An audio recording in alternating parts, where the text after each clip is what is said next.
All right, great. I believe we are recording now. I just want to confirm that. I think so. Yes, we are. Yeah, thank you. I'm, struggling with reality today. So, yeah, what we're going to talk about today, and the way I put this series together is basically from the starting point to the ending point. And we're doing the first path is working with buyers. And then the second path would be working with sellers. So last week we talked about the buyer consultation, how to explain your value proposition. Some of what we talked about is going to rear its head again today. And then today we're going to talk about what the best practices are for finding and showing homes. And then we're going to maybe do the one about the move up and some other things that are some special interest things for somebody that's looking to buy a home. Then it's going to be writing the offer.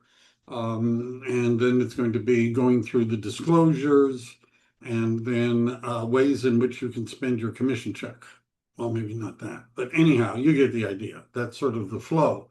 So today, and a lot of times people don't think that this is an important class, but that just means they're ignorant. No, I shouldn't say that.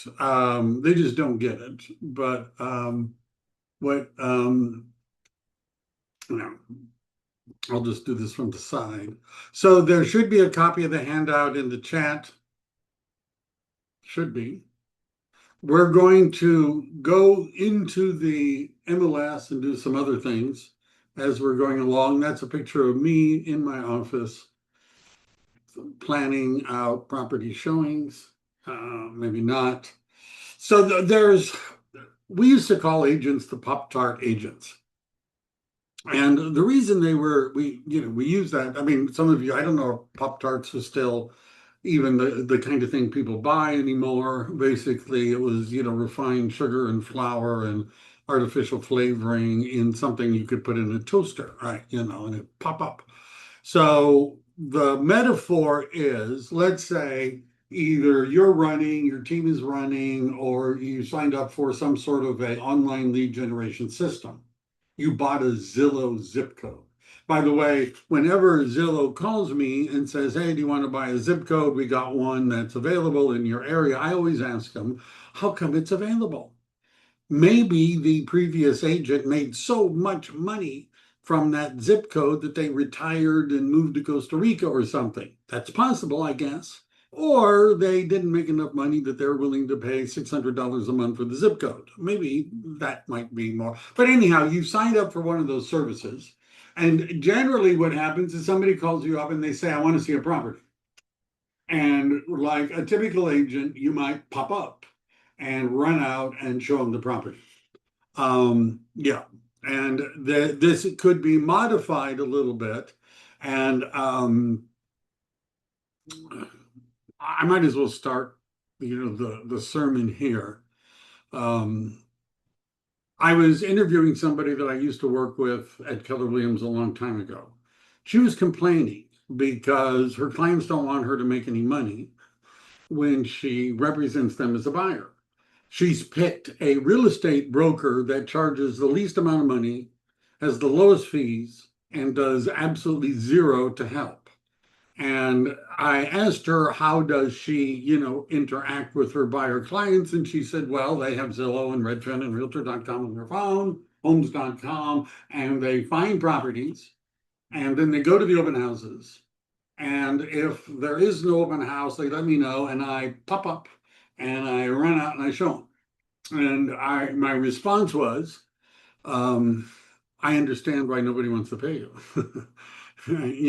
Because if that's what you're doing, you're not worth very much. It's my opinion, right? And I'm going to explain how you could be worth more, but your value proposition ought to be more than "I have a lockbox key." And by the way, some agents don't ever use their lockbox key because they tell the clients to go to the open house and then let me know when you find when you want to buy, and then I'll write the offer. And then they're shocked that nobody wants them to get 2.5%. right? I deserve $25,000. What? For sitting around waiting for them to find a property and having the transaction coordinator write up the offer for you? I don't know. Right now, the strategic advisor and the word fiduciary, which is used with agents, means fidelity and faithfulness, and that you're doing your best to help them do what you're supposed to do. That's you're analyzing market conditions, you're interpreting data, you're sourcing inventory beyond public records. I'll explain what that means. Strategic counsel, lifestyle analysis. We're going to talk about, the Ford technique and LP Mama a little bit today. But one of the things that would bring up is depending upon what people do recreationally and other things, that might affect where they ought to live, right? Because that may not be something that you can easily do from certain parts of the town. Um, and yeah, oops, oops, oops. All right, as we move on. Safety. Now, even before COVID, I had adopted the strategy of meeting people at coffee shops where they were or where the property was. I found because I live in an area where it's kind of crowded, there's lots of traffic. San Jose is a big city, and driving on the freeways after work is painful. And so rather than ask, and because we were working the whole Bay Area, I remember having a client in Foster City when I'm in San Jose. For those of you that aren't familiar, that could be an hour drive during rush hour traffic. Certainly, it's not a short distance. And downstairs in the building where she worked was a Pete's Coffee, which she went to 3 or 4 times a day. It was a lot easier to get her to meet me at the Pete's Coffee that she already knew and used every day. So I went there. Right. Now, if we were showing property, that was for the initial consultation. If somebody says, well, I want to look at property, I would say, well, great, let's meet, because I would be looking at where the properties are, and I'm going to show you how to do that. Let's meet. And I'd ask people, are you Pete's? Are you Starbucks? What do you like? What's on your phone? And they would say Starbucks. And I'd say, great, let's meet for a pre-showing briefing. Just take a few minutes and we can go over, the strategy and what we're looking at, make sure everything we're seeing is what you want to see. How about that? Right. And by the way, sometimes that would be the buyer consultation, right? Because we would need to have one, right? Before I would show property. That was even before the rules. You ought to have one before you show property. Now, one of the things that I've included is a link, and if you click on the document, it'll pop up. And this is a resource of some of the strategic advisor safety tools. And what I mean by that is that sometimes it's not a good idea to meet somebody alone in a house that's vacant when you know nothing about them. I'm just saying. Right. And so at the very minimum, you would want to meet them at a coffee shop. And there's a variety of tools that are available to real estate agents, some free, some not. Most of these are free because they come through association membership, where you can either vet the person you're showing property to in advance. I mean, like run a background check quickly in advance, or you can send an alert letting people know that there's a problem. Now, the Supra key, which is common in a lot of the areas, has an agent alert button. And if you can tell people that you need help, right? You should update your key before you go on showing, and so that in case the Wi-Fi is not there, it's all working. If you're saying, but I don't use Supra, then that means you use Sentry Lock or Sentry Key, which is the key to open a Sentry Lock lockbox, common in San Diego, right? And they have a similar thing. There's a program called Tether, which is an all-in-one field safety program. And that's just another layer. Now, in many areas, we have vetting tools. Safe Showing is a California Association of Realtors enterprise benefit. And so what some agents do, and I've actually had agents be surprised because the buyer volunteered this without being asked. But some agents will say, well, the policy on the team or the brokerage is that we need, and the sellers, by the way, asked for this too. We need you to send us a copy of your driver's license or your picture ID. It's just a requirement before we can show you property. Now, usually if somebody won't do that, it might be a bit suspicious. But if you have that picture, you can run it through.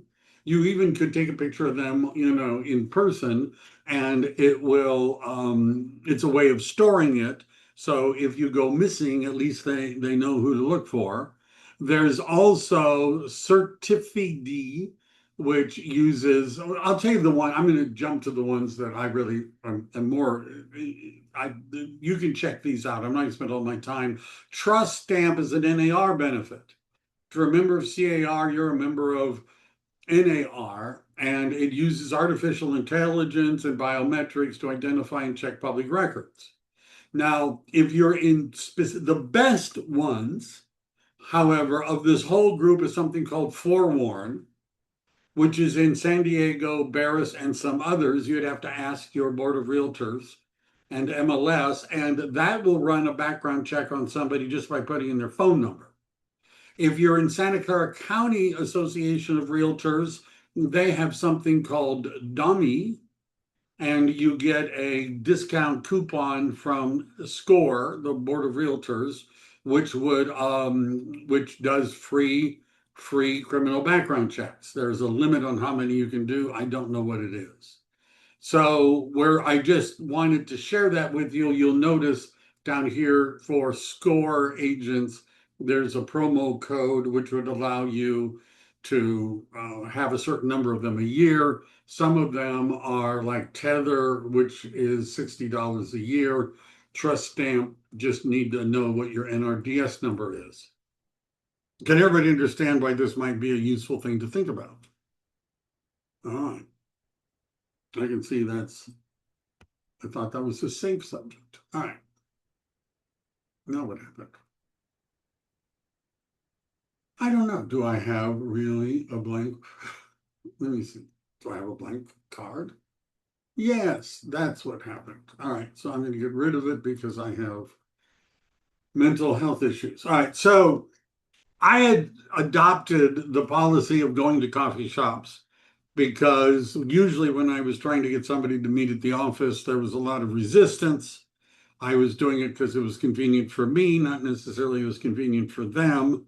And I carried with me, and I did this, by the way, on showings, I had a Chromebook, and it was at that time like the top of the line Chromebook, which was like $600.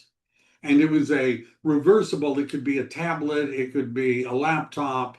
And the reason I would use Chromebooks is they're relatively inexpensive and they boot up in seconds, not minutes, right? You don't have to, watch it, load. It would just boot up. And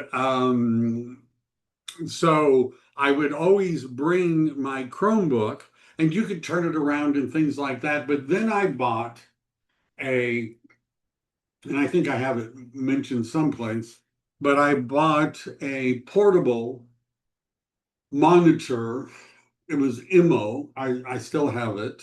It was, about that big. I don't know if that looks for, and it was a USB connector, and it would connect to the Chromebook, and it had a little stand that was built into the case. So if I were sitting at a coffee shop and they were on the other side of the coffee shop, I could have my Chromebook open and I could have it open, and both of these would fit in a normal little bag that you would carry a Chromebook in. And I would use my cell phone Wi-Fi because it was more secure than Starbucks. That's for sure. And then we could talk about properties and we could show them things. And I would, I could fill out the zip forms and all that kind of stuff. By the way, before I would go to a showing, I would make sure that the properties that we were going to look at, I had identified in RPR, the Realtor's Property Resource, and saved them. I would have the RPR app on my phone, which has a button that says See Saved Properties. And I could pull up all the details about any property easily by just tapping. I also would make sure that the clients were in zip forms as contacts so that if they said, we want to write an offer, can we do it right now? I could say, yeah, let's go back to the Starbucks. And already most of the information that I would need is already filled out. You can import the information from the MLS. I already had their contact information. And if you do this enough, it takes me about 5 minutes to write an offer because, there's only so many things you could fill out. Now, if you think about it, so you're meeting at a coffee shop, how are you going to show them the property that you want to show them and let them look at it? This was, the easiest thing. I believe that my portable second monitor cost $150. I checked, and there's some that are available now for under 100. There's some budget ones. There's been more competition. The one I had still have is very nice, high resolution, cost $150. Right? And by the way, I would always, when I was showing property, going on appointments, I'd have my Chromebook and the second monitor with me, always, right? Because you never know when they say, I want to write an offer. It would be good to do it before they change their mind. It's my idea. It also looks better than an agent who doesn't have any of this, and the mobile office. Now, LP Mama is partly what we're going to go through with them in terms of identifying the properties to show them and location, motivation. Have you been pre-approved? Do you have a price ceiling? Is there an agent that you're working with? And then let's make an appointment. This is sort of leading up to it. Now, and Ford is the asking them questions about the family because the number of children they have and their ages actually might have an effect on whether or not a particular location was good, i.e., school rankings. Knowing what their recreation is, we like to go cycling, we like to go hiking. Those sort of answers would also allow you to be more strategic in the homes that you show them. I've included something called a buyer. Didn't it show up? Well, of course it didn't show up. It's been one of those days. Huh, okay. So I'll try it again. So this is a buyer information and intake form.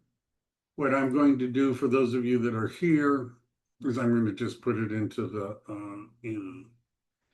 and I will try to link it again, but it's been one of those days. Now I have to figure out how to get to the chat. And I assume that Angela's going to let me know if somebody really needs us to, but this is a paper form. I have a version, which I'm not going to share right now, but I have a version that's a Google form because I'm not good with paper. I'm not good with digital files. I'm certainly not good with paper. And so we would want to go through this, and that's a way for you to capture that information. Now, the must have, deal breakers, nice to have. So this is what oftentimes goes on. They describe the property they want to buy. We want a 4-bedroom house. It's got to be in Petaluma, Santa Rosa. How about this? I was going to use an actual agent example. I don't know if I would have to ask Karina if I could use her example, but because it's in my mind. But I've Sure, had go ahead. what? Sure, of course. Okay. So Irina has a potential buyer that's interested in spending about $550,000, would like to be in Folsom, Rancho Cordova, or Elk Grove. Now, that could be an issue, right? And now, if somebody says, and I have another slide about this, but there are three factors. And I tell buyers, you get to pick two, but probably not all three. Factor number one is price. Is there a maximum price? If they say 550,000, right? Because in that area, that was about what we were talking about. I would say, okay, great. Now, I might push it a little bit and I say, I understand 550, that's where you feel comfortable with. Let me ask you this. Supposing we found a property that looked perfect, ticked all the boxes, right area, good schools, but it was a little bit more than 550. 560, 575. Are you saying you don't even want us to show it to you? You don't even want to hear about it? Or would you be open to hearing about it? Because maybe we don't have to offer list price. And then they say, well, yeah, I mean, if it's everything else is cool, we could, yeah, we'd like to know about it. Okay. So now the price is maybe 575. Now, if we've done research and we know to get what they want is really 650, that's something else we have to work at. Then they say, well, I want 4 bedrooms. I don't want it more than 20 years old. Okay, I understand. Now, by the way, when I was doing this with pieces of paper, I would take notes, but I only did that for show because I realized that most of the time they were not going to buy what they described. I had to break this to you, but they oftentimes do not buy what they describe when you ask them what kind of house they want. And part of it is that we need to uncover their dominant buying motive. And the dominant buying motive might be that they want to be near a particular park or a recreation area or a school or other things. And some of the other criteria, they're much more flexible about if there's a dominant buying motive. So the three things, one is price. Is there a maximum price you're able to pay? And they say, well, we don't want to pay more than 550. I understand that. When you were pre-approved, is there a maximum price that you could possibly pay? And they say, well, yeah, maybe we could go to 600, but we don't want to. I got it. All right. So we do have a ceiling, 600,000. All right. Number two factor is location. Oh, well, we want Folsom, Rancho Cordova, and Elk Grove. All right. By the way, if we found you a property that was just perfect, that it matched everything you were looking for, ticked all the boxes, but it was just outside of Folsom, Rancho Cordova, or Elk Grove, are you saying you don't even want to hear about it? And then they'll say, well, I mean, if it's kind of close to the area and everything else is nice, fine. So you understand the mistake some agents make is they're trying to narrow down the criteria. And the issue with that is that if you narrow down the criteria, there may not be anything that meets their criteria. And by the way, I would be doing this with the multiple listing service open and showing them on the screen what the results are once we go through this. All right. So we know the three areas. And then the third thing is the property characteristics, 4 bedroom. We want 4 bedrooms. I got you. And I'd actually write a 4 bedroom. I got you.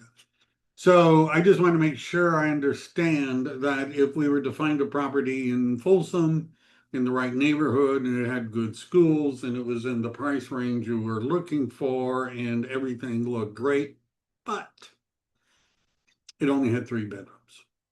Are you saying you don't even want to hear about it? Now, what you'll find if you go through that process is most of the things they tell you are not really must-haves. They're really nice to haves. So we want to find the dominant buying motive and what the deal breaker might be, right? It can't be noisy, what is it? We don't want a pool. I've had people say, never want to, I don't ever want a pool. Fine. Right. Now, if we, and if the top 5 rule, and this is more than my 3, but if they're giving you 5 things they want, the age, bedrooms, bathrooms, square footage, lot size, right? Okay, let's talk about how hardwired this is. The reality is most people don't know what they really want until they start looking at homes. Any questions about that? And so this is the three, right? They get to pick. See if they say I want to stay at 550,000. Okay, I would run a search. 4 bedrooms, Rancho Cordova, Folsom, Elk Grove. Hit enter. Nothing. Nothing comes up. I'd say see. See. So something's got to give. You have to decide of the three parts to this, which one is most important to you. Is it the location? Is it the type of property? Is it the price? Now, sometimes what I'll do is I'll show them, well, okay, you want to be in that location. And in that area in Sacramento, they don't have as many condos, but I might show them that, oh, you want to spend this amount of money and you want to be so many bedrooms. And yeah, you just have to understand we're looking at condos now. We're not looking at single family homes. And if you want all of this criteria, we're not looking at Folsom, Rancho Cordova, or Elk Grove anymore. Right? I mean, and they have to understand that and think about it of those things, which is most important. All right. Must now I already did that. I already did that. Interpretation versus information. So auto alerts in the email and IDX and Zillow. Let me just talk about that for a moment. First of all, I'm going to pull up. I think I have a picture someplace. Do I? I don't know. Maybe I do. So a mistake that real estate agents make is that they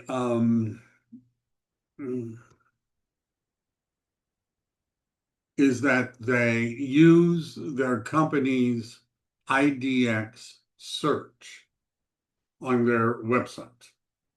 Now, the reason I say that's a mistake, and I'm using my primary MLS, I'm a member of several MLSs because I got no life and I don't know why not. So what this map shows in my MLS, and we'll look at the one on the left. So everything that is not gray is part of either a direct MLS listings or data share. If you look at the one on the right, the green is data share. The blue is MLS listings. The one on that was the right. The one on the left simply shows you the names of the different MLSs. Now, if my company website, and by the way, this is true if you're at Keller Williams or Compass or Global Banker or Berkshire Hathaway. I mean, this is just true. Is that when you set up an IDX feed on your website, IDX stands for the Internet Data Exchange, it's only showing properties that are in your primary MLS. So if I were to go to my IDX website and I'd say I'm looking for 4-bedroom homes in San Jose, I'm going to only see 4-bedroom homes in San Jose that is part of the MLS listings. That's true for most IDX sites.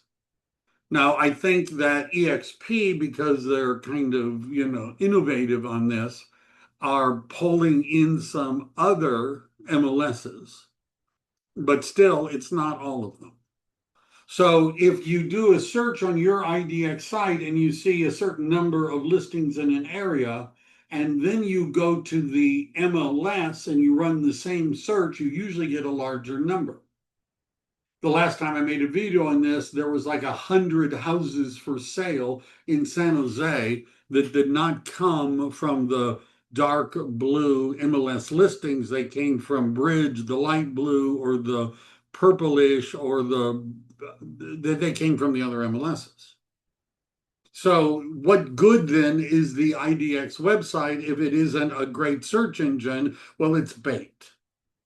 right? You can create landing pages and squeeze pages, and people can click on it, and then there's it's bait to get people to be interested. But then when you have a buyer consultation, one of the things you're going to show them is that your MLS search will do a better job than going to real estate agent websites and signing up. But you notice that not every county in California is colorful. If you go to Zillow or Homes.com or Redfin, after you've done your MLS search and you run the same search, oftentimes you'll find a few more properties. How is that possible? Well, somebody in Tulare County, that's a gray county, right? The gray ones are not friendly. They don't share data. So you go to the gray county, Tulare, some guy in Tulare knows somebody in San Jose that wants to sell their house, and he goes to his MLS. Tulare has their own MLS, and he wants to put it in. And you know what? He can put in a San Jose listing. He can. And he's thinking, great, I have just put my listing in San Jose in the MLS. Technically, that's true in the Tulare MLS, but it's not in MLS listings. And even an agent like us that has the data share, we can't find it either because it's not a colored in county. Now, this isn't a lot, but you understand those are great properties for you to find and show to your buyer because most agents aren't going to they're not going to do the research. So how would you do the research? You would run another search in Zillow. Oh, I've heard agents say this to clients. They said, well, I found it on Zillow. And they texted, did a screenshot, sent it to the agent. The agent went to the MLS. It's not in the MLS. The agent said back to the client, well, no, Zillow is just wrong. I looked in the MLS. It's not in the MLS. It's not for sale. And I'm like, no, dummy. It is for sale. It's just not in one of the data share areas that our MLS has. Yeah, isn't that fun? Right. So if somebody says they found something on homes.com, Redfin, realtor.com, or Zillow, don't assume it's not for sale. Right. And it's just not in one of those primary areas. You can stop me if you have any questions. Right. Michael, So, Colleen has a question. all right. Angela has a question. Colleen, she wants to know if does RPR pull non-shared data areas? Sometimes. So there are holes in RPR. There are some MLSs that will not share data with anyone, including RPR. There are not a lot of them, but they do exist. For example, the Tahoe area, California side, a lot of those do not show up. The Tahoe people do not want outsiders selling homes. They don't share data. Most of them, there's some MLSs like that. So there's a gap, even in RPR. RPR is the Realtor's Property Resource. And it basically is showing you what's on realtor.com. Because Realtor Property Resource, basically. And there are gaps. Now, what Zillow, Redfin, Homes.com have done to get around this is they went and joined every MLS. So they're not syndicating in that sense that RPR is.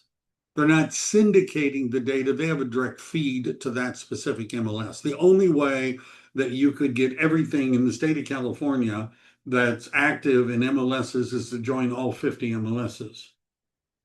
It's the only way.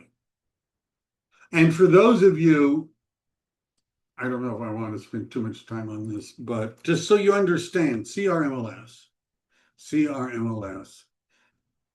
coverage, CRMLS,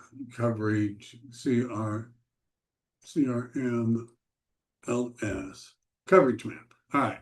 Now, you remember that picture. All right. Notice how in Northern California we've got gold and purple and everything. If we look at CRMLS and we look at their data share, you'll notice that in Northern California, there's some big holes up here. Right? See those holes? And what that big hole is here is MetroList. MetroList doesn't like CRMLS. Why not? Because look at the south of MetroList, see the gold? That's CRMLS. And north of MetroList, see the gold? CRMLS. So MetroList had told CRMLS, we don't like you because you're encroaching on our territory and we won't share data with you. So CRMLS says, fine, we won't share data with you. Now, if you look up here where you have, let's say, Yuba County, and if you run a search in MetroList for Yuba County, there's a lot of people that are in Butte County that have listings in Yuba County. Now, if I run that search, I'm going to pull them all up because my MLS is a friendly MLS and we can search CRMLS and MetroList. But if you pull them up in MetroList, you don't get as good of results as if I do it. I'm telling my MetroList people, you might want to, you could ask me and I would set up a search for you. But then Zillow would know because they've joined Butte and they've joined all of them. They're a member of all of the MLSs. This is why I'm going off on the pulpit now, but this is why Zillow exists. Do you understand? If all of the MLSs in the United States cooperated with each other and we created one national portal, Zillow would never have been launched, right? Because we already would have what they are offering. But they fight with each other. Even today, they fight with each other, which is why people use Zillow. Wasn't that fun? Okay, so, and what you want to say to people, you're not going to talk them out of using Zillow. You can try. What I tell people is this, and I sort of have the script here is, if you're looking at Zillow and you're looking at homes.com, homes.com is safer. Well, not for a buyer's agent, but they don't sell advertising space really as much. But if you're using Zillow and you see a house that you like, two things I just want you to be aware of. Number one, there's oftentimes a picture of an agent and it'll say, contact me for more information. You might think that's the listing agent. It is not. How did that agent's picture get next to the listing? That agent paid Zillow for ad placement. But that agent doesn't know anything more about the property than I do. Right. So the other thing you're going to see is Zillow's going to have a little button that says schedule a showing time. Now, you might think that showing calendar they're going to give you somehow is synchronized with the listing agent's showing software. It is not. It is not.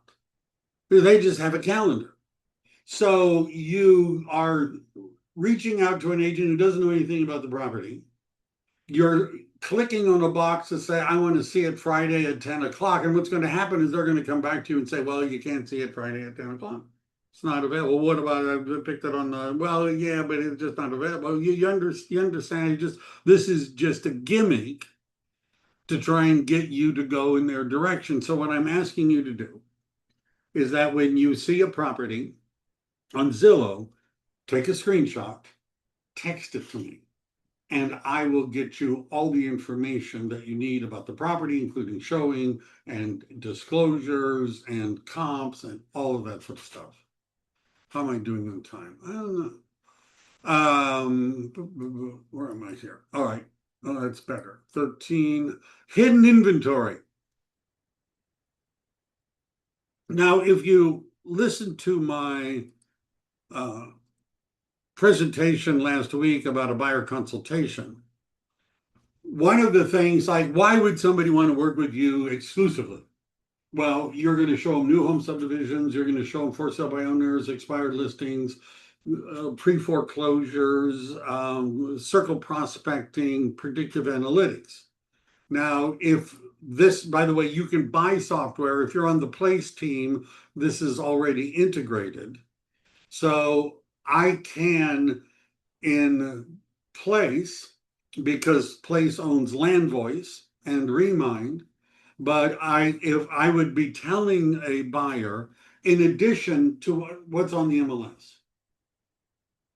Let me do one step first. I'll get back to this. I'm sorry, I'm a bit, scattered. So here's the MLS. Here's the matrix.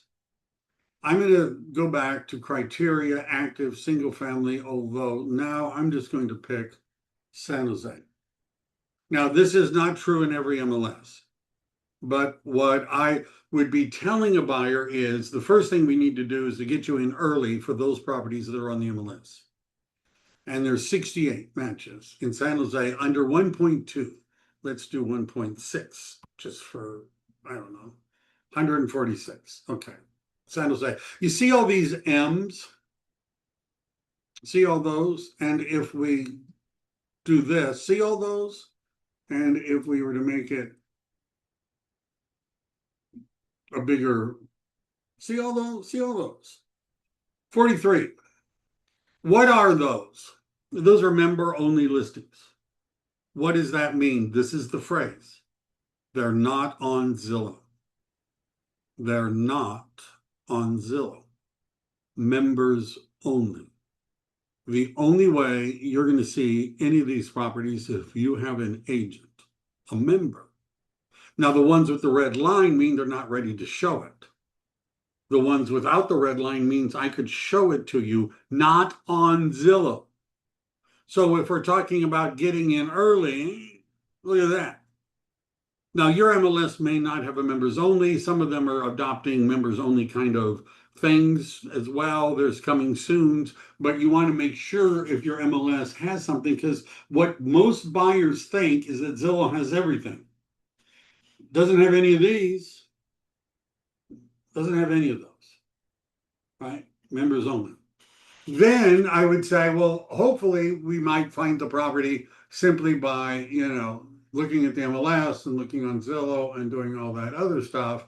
But I'm not going to stop there. I'm going to reach out to all the listings that have expired. Now, this is the Brivity platform that Place agents have. All of this is baked in. There's no monthly fees, but you can filter, which means that you could say, I'm looking for a certain price range.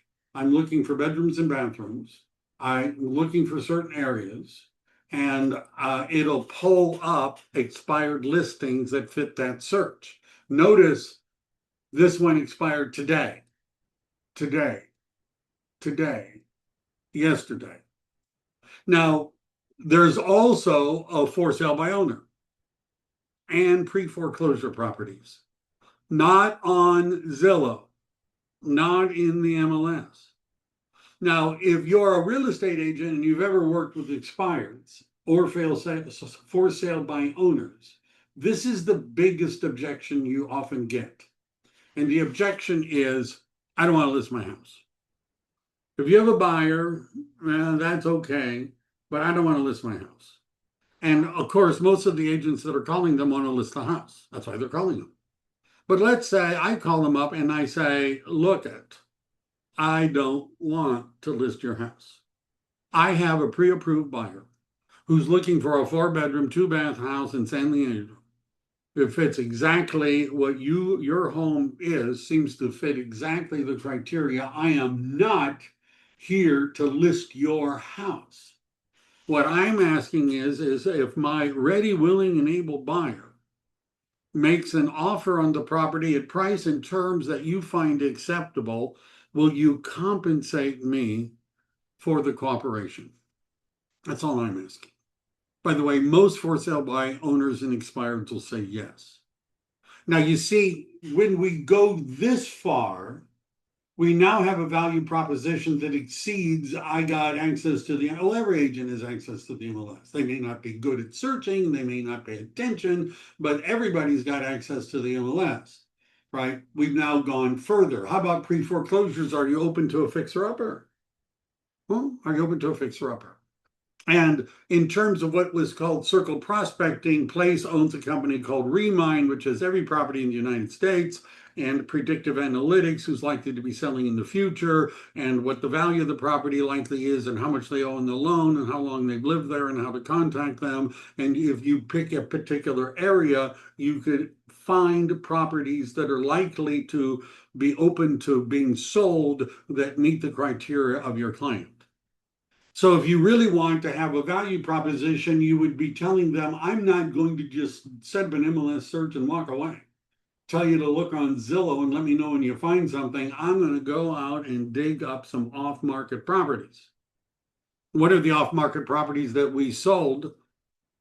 We represented the buyer, but the agent also knew an investor that had bought a flip and he wanted to sell it off market. When the buyer had the home appraised, it appraised for $125,000 more than the purchase price.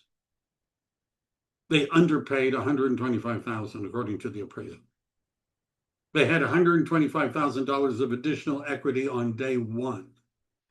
How do you get a good deal like that? You have to have an agent who is going beyond looking at the MLS. Now, I've had agents complain that have sat through my classes, my sessions, that I use foul language. You know, I'm not kidding. I don't know at EXP who you'd complain to, right? You could, I guess, complain to the broker, but the head broker, but I've heard foul language too. And so I'm going to use a four-letter word. I'm sorry, right? And if you're queasy about such stuff, put your fingers in the ear. Work. Yeah, work. That's what I'm talking about. You see, they shouldn't be telling you what properties they found. You should be telling them. You should be looking on Zillow. You should be looking through expireds and for sale by owners and pre-foreclosure properties. You should be looking at the MLS because they don't necessarily see everything. You should be reaching out to them and saying, hey, did you see this property? Now, if you're doing that, and by the way, don't let them go to open houses without you. Stick to them. If you're doing all of that, they're not going to be going to open houses by themselves as often and complaining that they have a crappy agent and asking the agent doing the open house if they would be willing to work with them. Right? Work boots. You know, so that's I know everybody was looking for a better system, right? I don't want to work. I don't want to do anything. I just want to get 2.5%. I just want to write the offer.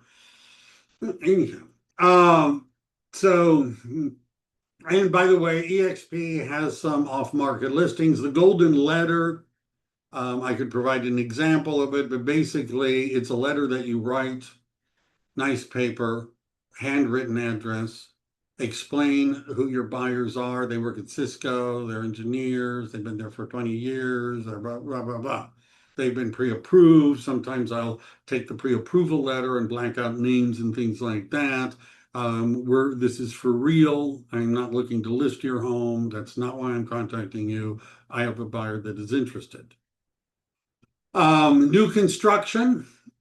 Do you all know that you have a new home subdivision website and search engine? Many agents do not. But if you're a real estate agent and you have, let me see, tools and products, home path, prospects, Eculist, search. Where is it? New Home Source Pro. Yeah, right. By the way, I know this is my MLS. Your MLS has it too. Every MLS does. And what you're going to find, not only is this a search engine for new homes, not in the MLS, new homes in any given area, but you also have a website, whether you want one or not. Whether you knew you had one or not. Let me see, here it is. This is my branded website, old picture, old logo, but you know, whatever. And people you could do a search and you could put in the search and find new homes.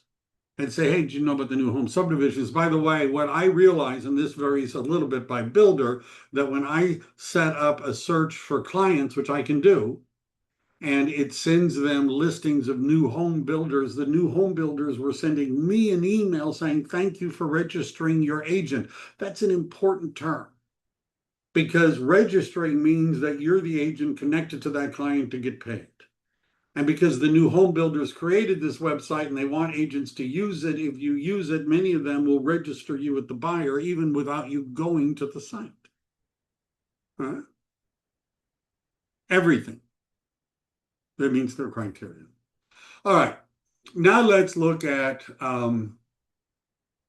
where's the MLS? MLS. Okay, that's not it. MLS is all right. So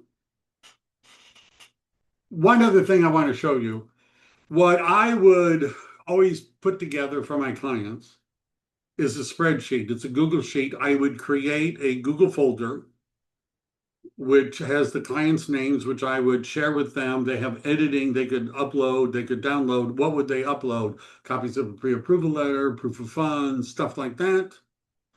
Anything else they wanted to upload, they could upload. And I would include this is a Google sheet that looked like this. This is a real one, right? And by the way, my clients bought Cunningham, right? And it was 4 million by the time we bought it. But you'll see what I was doing. I was putting in basic information about the different properties. They would, because in the MLS and they can click on a button that says I'm interested, that sort of thing. So these are the ones that we were going to be showing.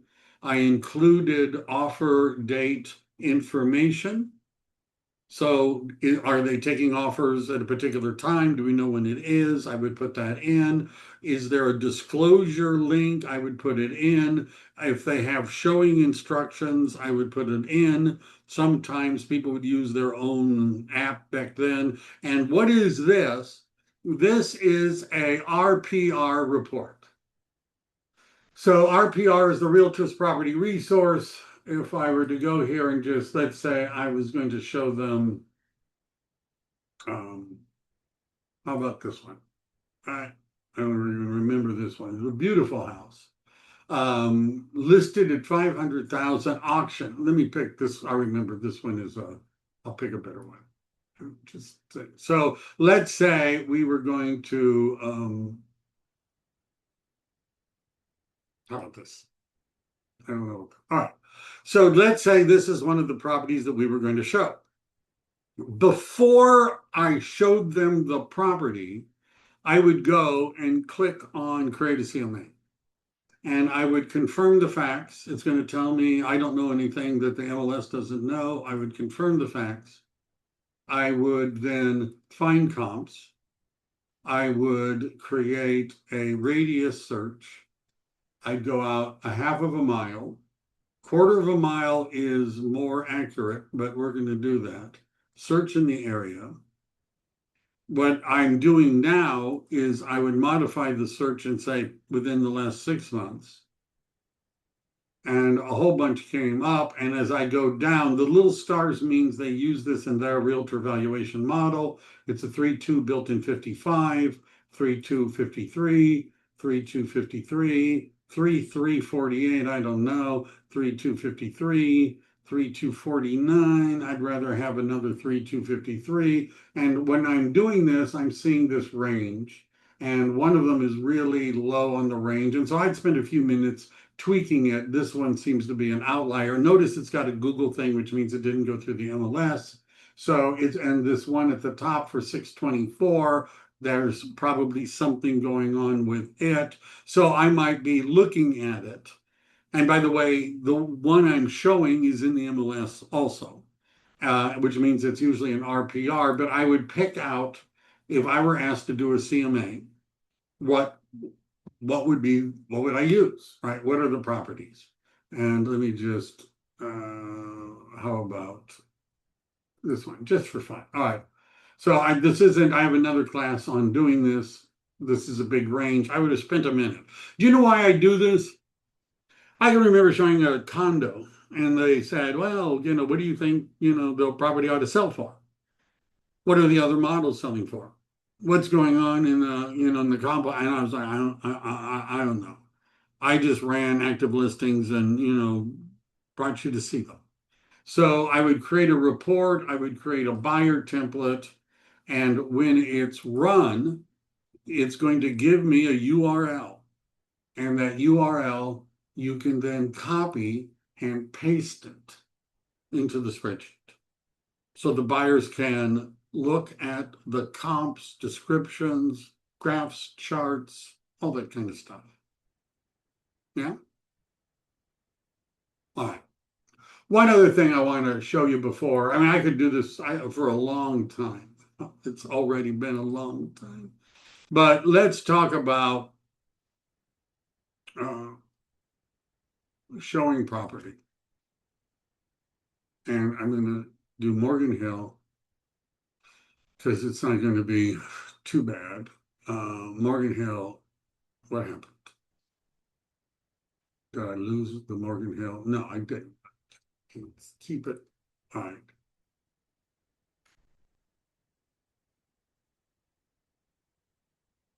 Okay. Morgan Hill under 1.6, 11. All right.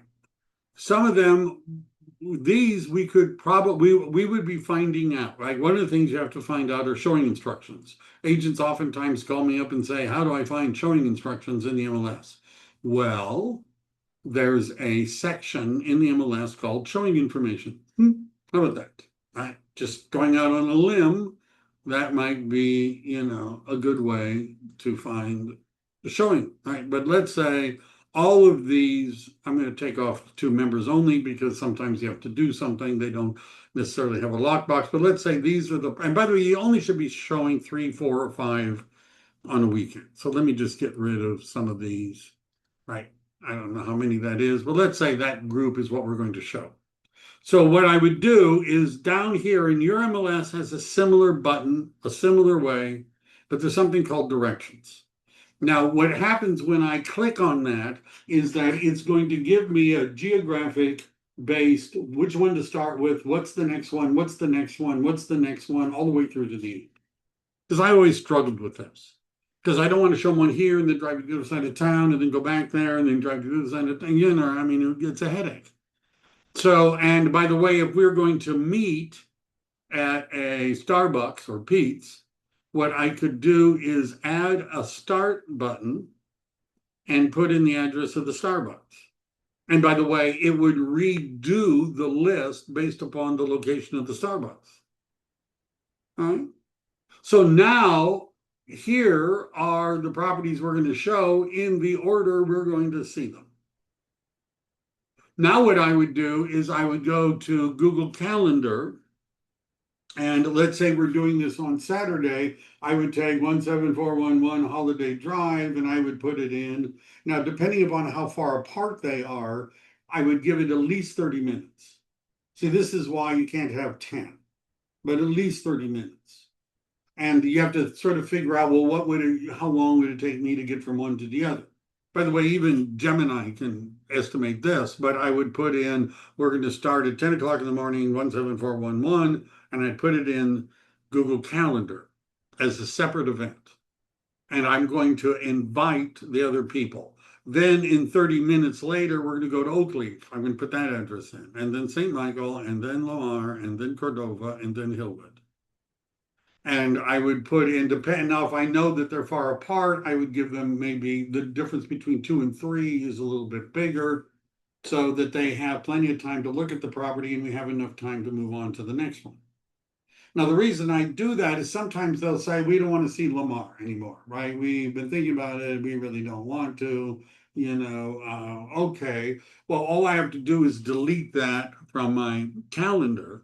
And because on Google Calendar, if it's in the calendar, I can tap on the address and Google Maps will launch. And it will tell me, my GPS will tell me how to get to each one and which one to start with and what order to do them in.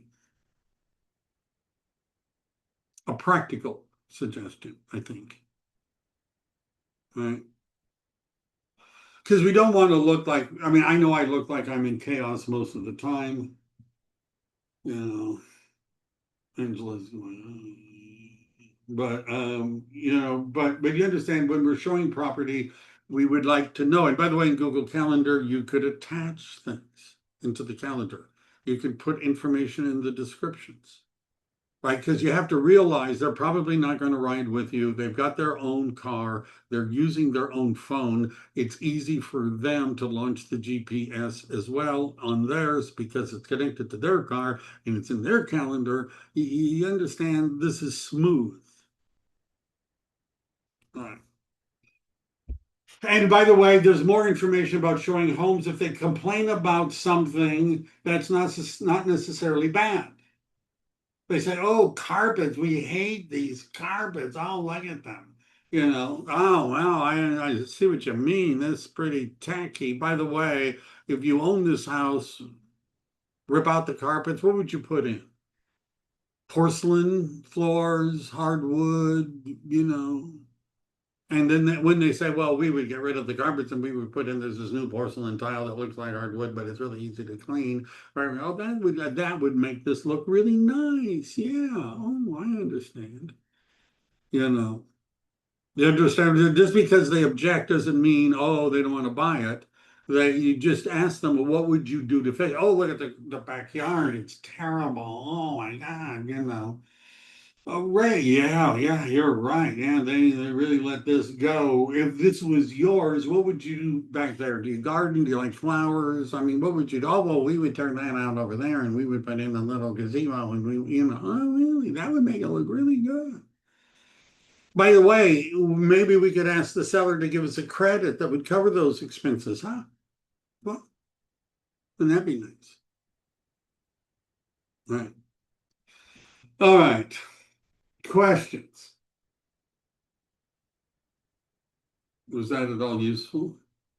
Don't tell me the truth if it's no. Hi, Juan. Good to hear from you. Hi, Michael. You too.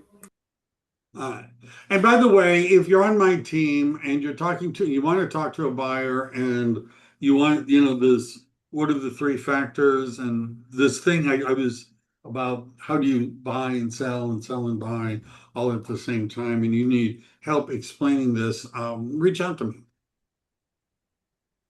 If you're on the team, no additional fee. We'll get Badal on the line to explain how you can get a loan against your existing house so that you can buy another house without being homeless. Right? Yeah, we have programs And I think, to. but all of you shared your contact information. Yeah, I did, and Okay. we have programs Thank to you, help. everybody. Next week will be something else. I don't know what it is yet, but it'll be great, I'm sure. Awesome job, Michael. Thank you. All right. Thank you, Bye, Michael. everyone. Bye-bye. Thank you. Bye. Thank you. Bye. Oh.